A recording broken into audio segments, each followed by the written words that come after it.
Good afternoon, grade fours. Here we are once again with Harry Potter and the Chamber of Secrets. The last time I read to you, which was on Friday, Harry was all set to go to step into a roaring fireplace after having thrown in some floo powder, which was supposed to take him to Knockturn Alley. And that's where I stopped. So let's see where good old Harry ended up. It felt as though he was being sucked down a giant plug hole. He seemed to be spinning very fast. The roaring in his ears was deafening. He tried to keep his eyes open, but the whirl of green flames made him feel sick. Something hard knocked his elbow, and he tucked it in tightly. Still spinning and spinning, now it felt as though cold hands were slapping his face. Squinting through his glasses, he saw a blurred stream of fireplaces and snatched glimpses of the rooms beyond. His bacon sandwiches were churning inside of him. He closed his eyes again, wishing it would stop, and then he fell face forward onto cold stone and felt his glasses shatter. Dizzy and bruised, covered in soot, he got gingerly to his feet, holding his broken glasses up to his eyes. He was quite alone, but where he was, he had no idea. All he could tell was that he was standing in the stone fireplace of what looked like a large, dimly lit wizard's shop, but nothing in here was ever likely to be on a Hogwarts school list. A glass case nearby held a withered hand on a cushion, a blood-stained pack of cards, and a staring glass eye. Evil-looking masks leered down from the walls. An assortment of human bones lay upon the counter, and rusty, spiked instruments hung from the ceiling. Even worse, the dark, narrow street Harry could see through the dusty shop window was definitely not Knockturn Alley. The sooner he got out of here, the better. Nose still stinging where it had hit the hearth, Harry made his way swiftly and silently towards the door. But before he got halfway towards it, two people appeared on the other side of the glass, and one of them was the very last person Harry wanted to meet when he was lost, covered in soot and wearing broken glasses. Draco Malfoy. Harry looked quickly around and spotted a large black cabinet to his left. He shot inside it and pulled the doors to, leaving a small crack to peer through. Seconds later, a bell clanged and Malfoy stepped into the shop.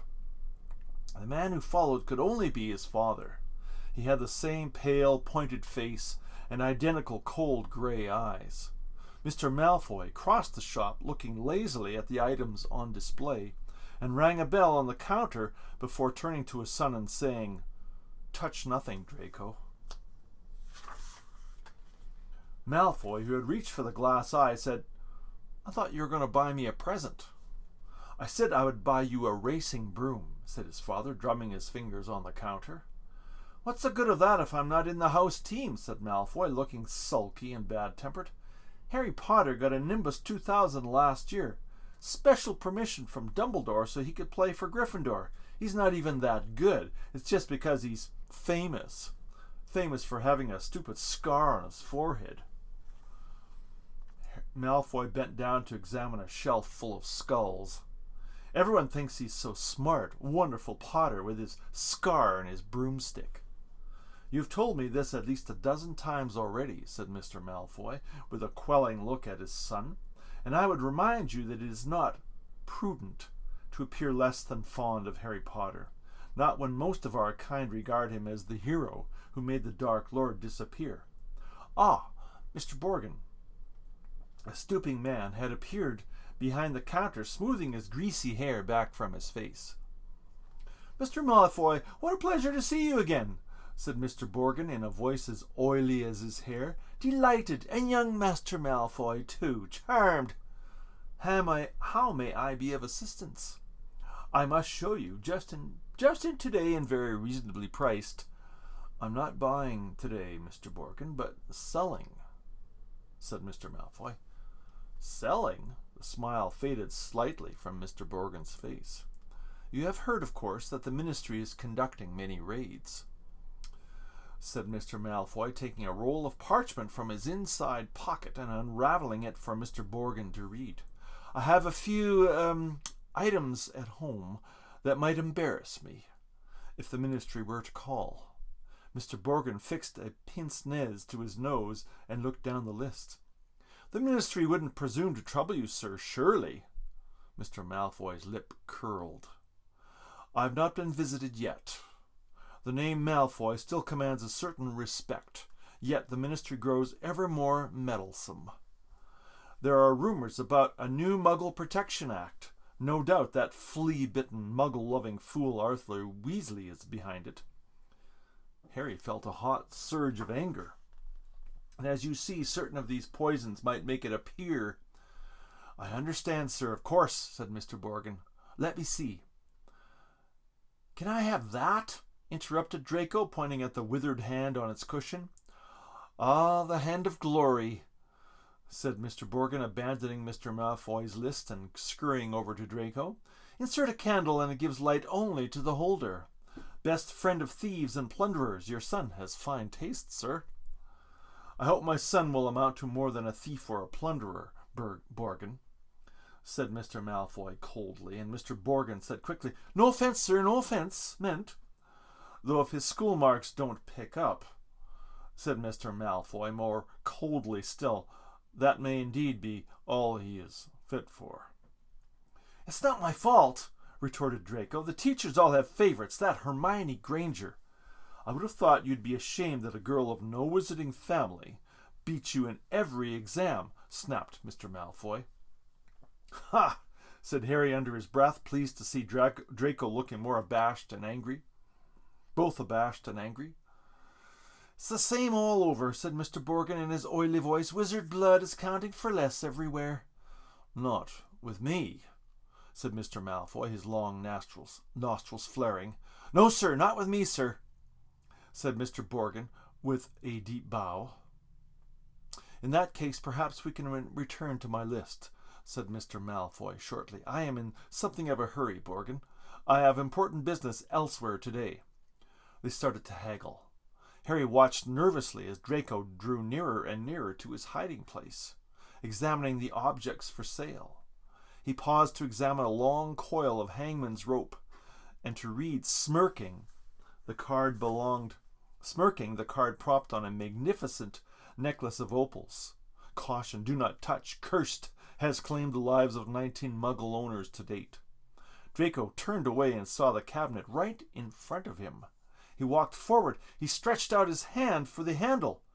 Done, said Mr. Malfoy at the counter. Come, Draco. Harry wiped his forehead on his sleeve as Draco turned away. Good day to you, Mr. Borgin. I'll expect you at the manor tomorrow to pick up the goods. The moment the door had closed, Mr. Borgin dropped his oily manner. Good day yourself, Mr. Malfoy. And if the stories are true, you haven't sold me half of what's hidden in your manor. Muttering darkly, Mr. Borgin disappeared into a back room. Harry waited for a minute in case he came back, then, quietly as he could, slipped out of the cabinet, past the glass cases and out of the shop door. Clutching his broken glasses to his face, he stared around. He had emerged into a dingy alleyway that seemed to be made up entirely of shops devoted to the dark arts. And the one he just left, Borgin and Burke's, looked like the largest, but opposite was a nasty window display of shrunken heads, and 2 doors down a large cage was alive with gigantic black spiders. 2 shabby-looking wizards were watching him from the shadow of a doorway, muttering to each other. Feeling jumpy, Harry set off, trying to hold his glasses on straight and hoping against hope he'd be able to find a way out of there. An old wooden street sign hanging over a shop selling poisonous candles told him he was in Knockturn Alley. This didn't help, as Harry had never heard of such a place. He supposed he hadn't spoken clearly enough through his mouthful of ashes back in the Weasleys' fire. Trying to stay calm, he wondered what to do. Not lost, are you, my dear? Said a voice in his ear, making him jump. An aged witch stood in front of him, holding a tray of what looked horribly like human fingernails. She leered at him, showing mossy teeth. Harry backed away. I'm fine, thanks, he said. I'm just... Harry! What do you think you're doing down there? Harry's heart leapt. So did the witch. A load of fingernails cascaded down over her feet, and she cursed at the massive form of Hagrid, the Hogwarts gamekeeper, came striding towards them, beetle-black eyes flashing over his great bristling beard. "Hagrid!" Harry croaked in relief. "I was lost! Floo powder!" Hagrid seized Harry by the scruff of the neck, pulled him away from the witch, knocking the tray right out of her hands. Her shrieks followed them all the way along the twisting alleyway out into bright sunlight. Harry saw a familiar snow-white marble building in the distance. Gringotts Bank. Hagrid had steered him right into Diagon Alley. I'm going to stop right there, but here's a picture of Harry. Oh, can you see it? Harry in front of Borgin and Burkes. You can barely see Harry. He's down here. Whoops. Which is my right hand? This is it. Right down here is Harry. You can see just a bit of his face. All right. Thanks, grade 4s. We'll talk to you later.